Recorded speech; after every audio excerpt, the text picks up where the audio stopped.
dragi učenici, ali i svi drugi ljubitelji klasičnih starina, grčkog i latinskog jezika, njihove književnosti, kulture, umjetnosti i općenito civilizacije, dobrodošli u još jedan sat vezan za grčku civilizaciju.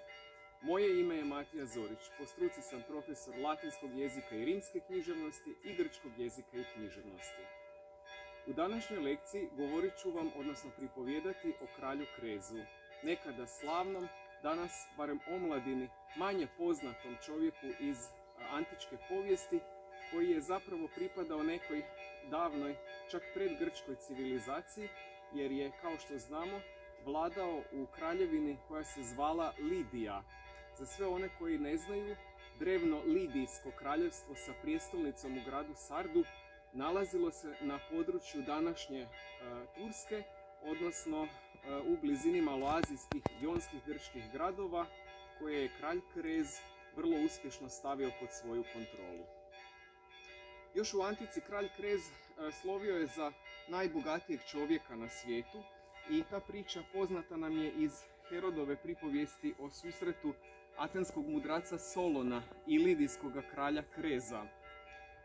Tom prilikom kaže Herodot da je Krez bio razočaran jer je očekivao, nakon što je proveo Solona kroz sve svoje riznice i pokazao mu silno blago, da će Solon kao mudrac, jedan od sedmorice slavnih mudraca staroga vijeka, potvrditi da je Krez najbogatiji čovjek na svijetu. Međutim, neugodno se iznenadio kad mu je Solon počeo nabrajati čitav niz ljudi koje smatra sretnijima od Kreza samo zato što su imali miran i skladan obiteljski život i što su nešto doprinijeli svojoj zajednici ili svojoj domovini. Kralj Krez ne bi se po svojoj pohlepi za materijalnim bogatstvom ili zlatom ništa posebno isticao, osim što ga smatramo prvim kovačem zlatnog novca na svijetu, jer to je na neki način osobina i drugih vladara. Ono po čemu je kralj Krez bio specifičan i po čemu se proslavio je njegov odnos sa najznamenitijim od svih grčkih svetišta, naime sa proročištem u Delfima.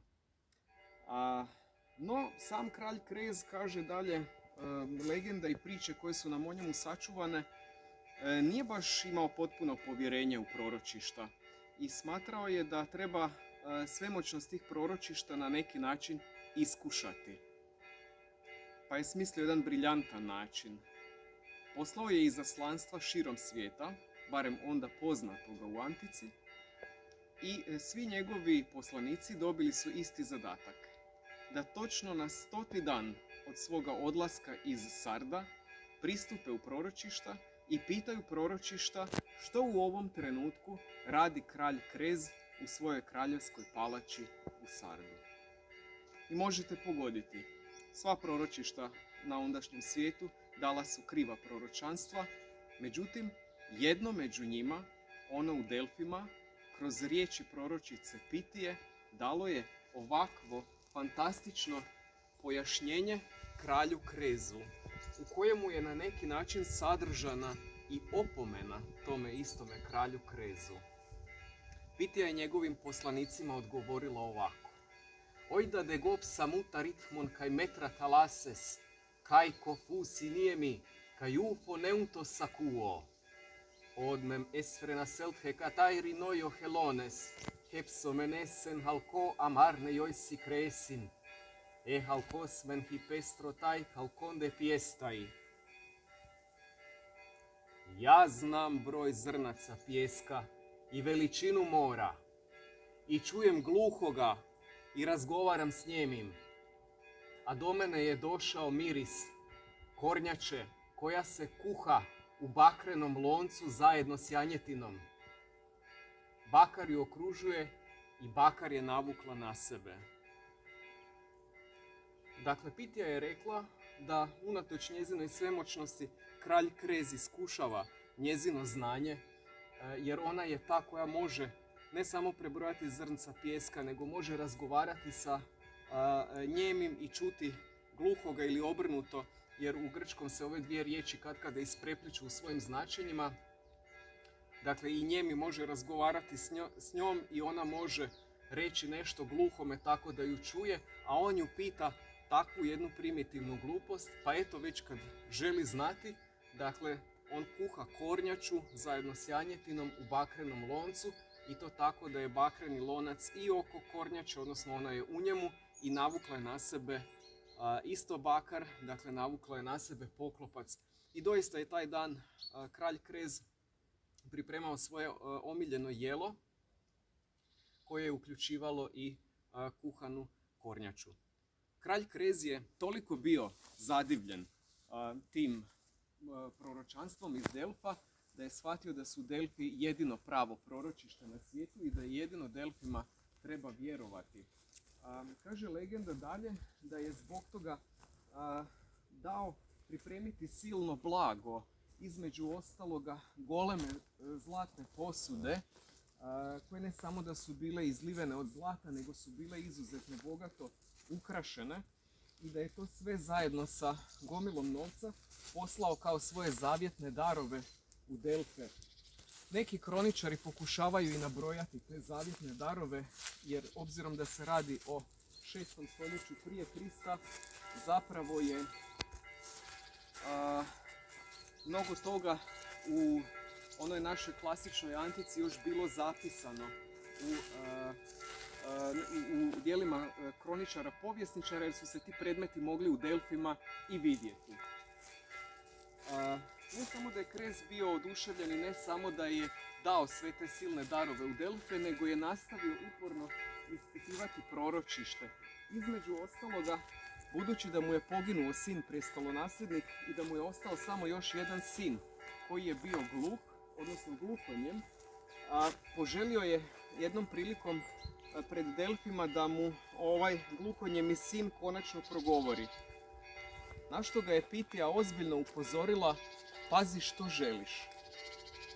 I vidjet ćemo da doista takvo upozorenje ima smisla ne samo u ondašnje vrijeme, nego i u ovo za svakoga od nas. Nadalje, kralj Krez je primijetio da mu prijeti velika opasnost jer je na istoku kralj Kir ujedinio Perzijance i Međane i počeo stvarati veliko Perzijsko kraljevstvo. I počeo je maštati o preventivnom napadu, ne bi li izbjegao da jednoga dana takva ojačana sila napadne njegovu Libiju. Međutim, nije se usudio ništa sam na svoju ruku, nego je zatražio opet proročanstvo iz Delfa i ono je glasilo: Ton halin potamon diabas megalen arhen katalisei, naime Basileus Hokroisos. Kad prijeđe rijeku Halis, misli se kralj Krez, uništit će veliko kraljevstvo.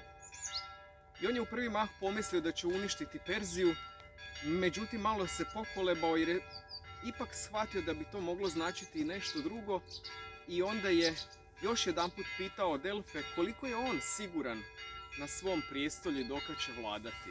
A to drugo proročanstvo koje mu je Pitija dala vezano za Perziju glasilo je: Alhotan hemionos Basileus medoisi genetai kaito te lide podavre polipse fida parermon feugein mede menein med aideis haikako seinai. Kad mula zasjedne na perzijsko prijestolje, tada nećeš biti loš, ili kažu da nećeš biti loš ili osramoćen mekonog ili diče, da potražiš utočište ili pobjegneš k rijeci Hermu, niti da ondje čekaš, niti da se ondje bojiš. Smatrajući kako je nemoguće da se mulu kao križanca, konja i magaraca kao vrsta dovede na prijestolje bilo kojega naroda, kralj Krez je shvatio da je on vrlo siguran na svojem prijestolju, prešao je rijeku Halis i zavojevao protiv Perzije. A rijeku Halis ne bi tako lako prešao da nije njegovoj vojsci pomogao čuveni filozof, prirodnjak, matematičar, fizičar i još mnogo toga, Tales iz Mileta, koji je rijeku preduboku za pregaziti preusmjerio u više rukavaca i na taj način joj smanjio dubinu te omogućio Krezu i njegovoj vojsci da prijeđu u Perziju i napadnu Kira i njegovu vojsku. Bitka je doduše završila neodlučeno i bližila se jesen, a u jeseni se u Antici iz logističkih razloga nije ratovalo. Tako je Krez odlučio povući svoje preostale snage, pa u proljeće skupiti puno veću vojsku i onda eliminirati perzijsku prijetnju. Međutim, Kir je mislio drukčije i nastavio je sa svojom vojskom ići za Krezom. I kad je Krez glavninu svoje vojske putem raspustio kućama, Kir je sa punom vojnom snagom udario na Sard. Isprva se Krez dobro branio sa svojom konjicom, iako je bio brojčano nadjačan.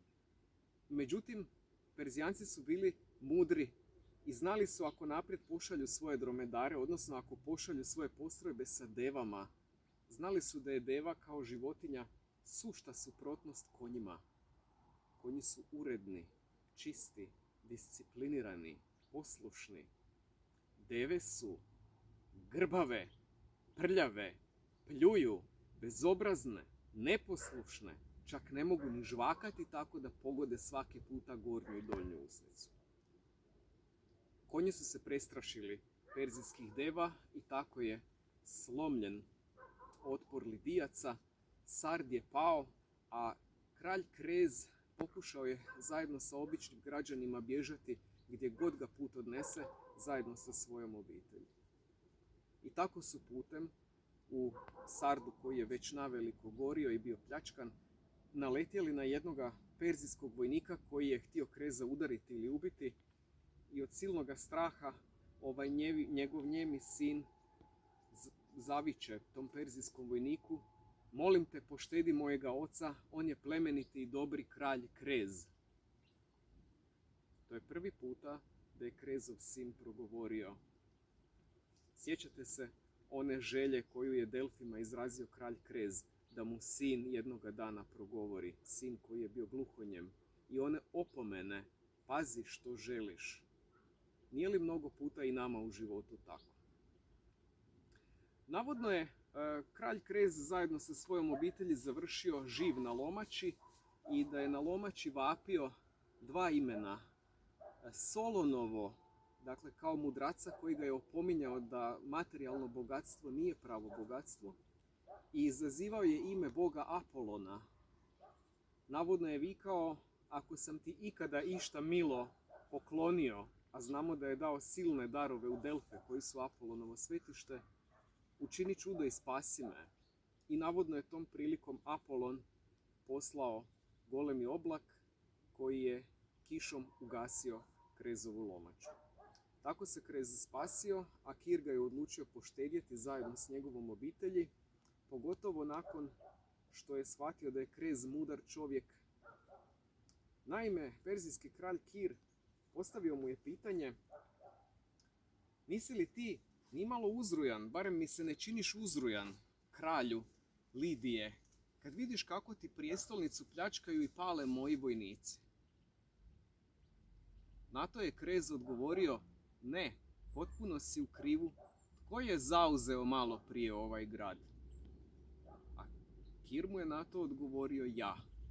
I onda mu je Krez na to dodao: to znači da ovi vojnici ne pljačkaju mene, nego pljačkaju tebe.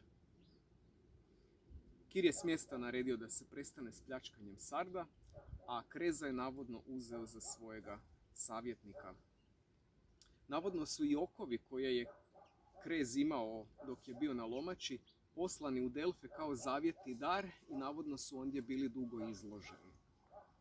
Ostala nam je još samo jedna anegdota po kojoj je Krez osobno ili putem izaslanika tražio od Pitije u Delfima da mu kao posljednje proročanstvo pojasni zašto ga je proročište u Delfima svojim neobičnim proročanstvima nagnalo u propast, da ide uopće zaratiti sa Perzijom, na što mu je Pitija odgovorila da on to možda ne zna, ali da je davno pra otac njegove obitelji prijestolje u Sardu, odnosno u Lidiji, zauzeo silom i da na to prijestolje njegova dinastija, dakle Krezova, nema prirodno pravo i da se sada samo izvršila volja sudbine, odnosno nekakva pravda koju mi danas najčešće nazivamo karmom.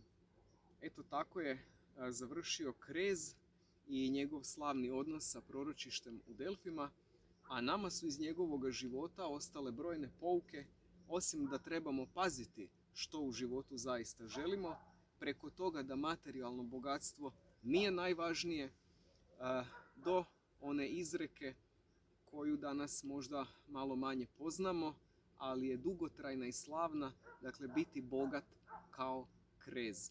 Možda je danas češće čuti biti bogat kao Bill Gates, međutim vidjet ćemo što će vrijeme pokazati i čiji je život bio slavniji i ispunjen zanimljivijim događajima, pa će stoga i njegova izreka duže poživjeti.